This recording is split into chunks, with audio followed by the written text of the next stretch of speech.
La France s'est engagée à réduire de moitié le gaspillage d'ici à 2025. Finissez vos assiettes, disait le ministre Stéphane Le Foll il y a quelques instants sur RTL, car ça passe. Oui, ça passe par un changement de nos comportements dans la cuisine, au supermarché, mais aussi à la cantine. Frédéric Perruche, vous avez testé pour nous un self zéro gaspille en service depuis 3 ans dans un collège de Saint-Symphorien d'Ozon, près de Lyon.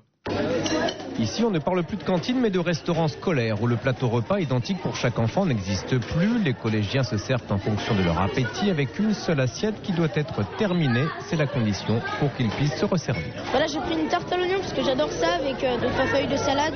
Le but pour la cantine zéro gaspille, en fait, on mange tout et ensuite c'est là après qu'on vient se resservir. Ça, c'est sûr que je vais le finir. Je jette rarement. L'expérience menée depuis 3 ans est concluante. Les enfants responsabilisés sur le gaspillage alimentaire mangent mieux, plus de légumes notamment, et surtout jettent beaucoup moins, constate Jean-Frédéric Joliet, le patron de 1001 repas à l'origine du concept. Au lieu de jeter 150 grammes de nourriture saine par jour, ils n'ont jeté que 16 grammes de nourriture dans les poubelles, donc c'est 10 fois moins, et ça c'est vraiment eux qui sont responsables de cette évolution. C'est en fait un cercle vertueux. Gaspiller moins permet à Pascal, le chef, de cuisiner mieux. Avec ça, je prends de la volaille fraîche, de Brest, un poisson frais 1 jour sur 2. Avant, jamais je pouvais le faire.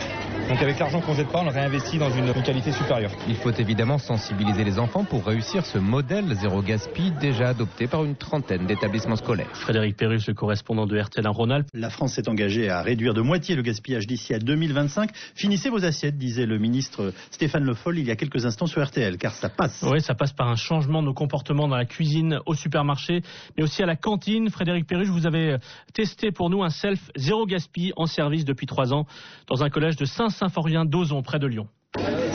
Ici, on ne parle plus de cantine, mais de restaurant scolaire, où le plateau repas identique pour chaque enfant n'existe plus. Les collégiens se servent en fonction de leur appétit, avec une seule assiette qui doit être terminée. C'est la condition pour qu'ils puissent se resservir. Voilà, j'ai pris une tarte à l'oignon parce que j'adore ça, avec 2-3 feuilles de salade. Le but pour la cantine zéro gaspille, en fait, on mange tout et ensuite c'est là après qu'on vient se resservir. Ça, c'est sûr que je vais le finir. Je jette rarement. L'expérience menée depuis 3 ans est concluante. Les enfants responsabilisés sur le gaspillage alimentaire mangent mieux, plus de légumes notamment, et surtout jettent beaucoup moins, constate Jean-Frédéric Joliet, le patron de 1001 repas à l'origine du concept.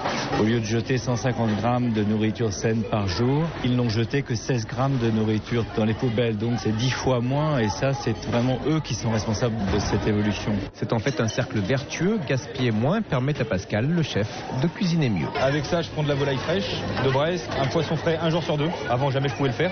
Donc avec l'argent qu'on jette pas, on le réinvestit dans une qualité supérieure. Il faut évidemment sensibiliser les enfants pour réussir ce modèle zéro gaspille déjà adopté par une trentaine d'établissements scolaires. Frédéric Perruche, le correspondant de RTL en Rhône-Alpes. La France s'est engagée à réduire de moitié le gaspillage d'ici à 2025. Finissez vos assiettes, disait le ministre Stéphane Le Foll il y a quelques instants sur RTL, car ça passe. Oui, ça passe par un changement de nos comportements dans la cuisine, au supermarché, mais aussi à la cantine.